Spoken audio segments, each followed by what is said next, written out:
There's lots of other two-dimensional titles that would qualify as persons.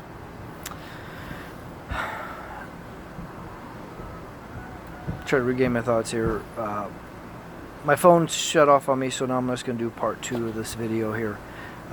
So, recap once again.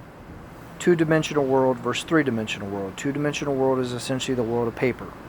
The legal system utilizes this. Three-dimensional world is the world of flesh and blood, man.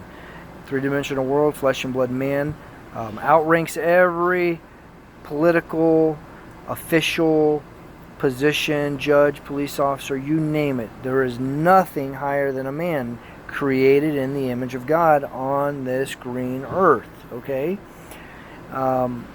When you accept and you receive the two-dimensional classification of a person, now your rank is down here, because police on two-dimensional world outrank a person, a defendant for instance, outrank a citizen. A judge outranks a police officer, a citizen, things like that.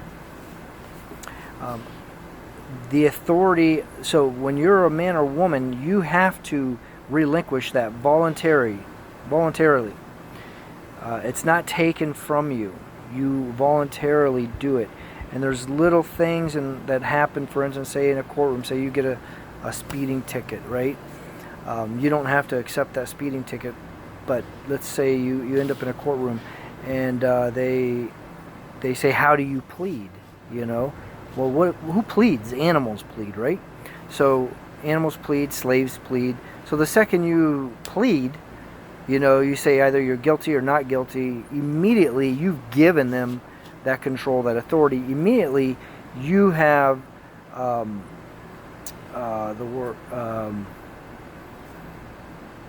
submitted to the two-dimensional world.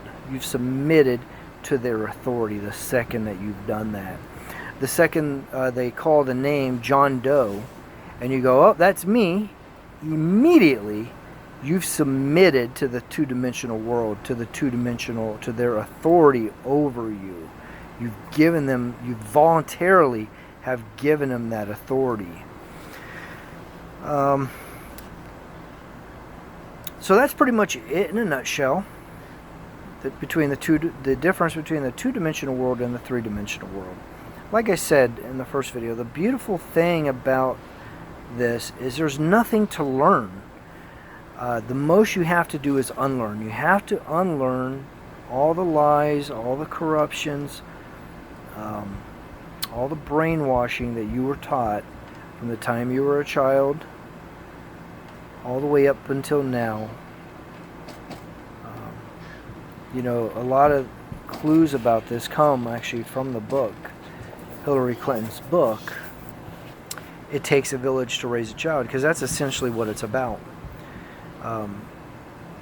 Basically, all these different people brainwashing you and into being who they want you to be, into submitting yourself to them.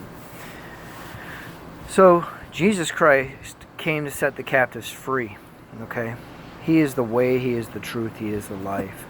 God is no respecter of persons. Choose who you will serve today. And I tell you now, okay, very few people want to even know this truth. This truth is here. It's for everybody. It's actually coded in your DNA. Okay? You were raised with this knowledge. Or not raised with this knowledge. You were formed, created with this knowledge. And most people, even Christians, okay, even holiness believers, even so-called God-fearing Christians, do not want to know this truth. Because this changes everything. This is like that take the red pill, blue pill thing. How far the rabbit hole goes. This is truly eye-opening, awakening type stuff that most people just want to go ahead and stay slumbering.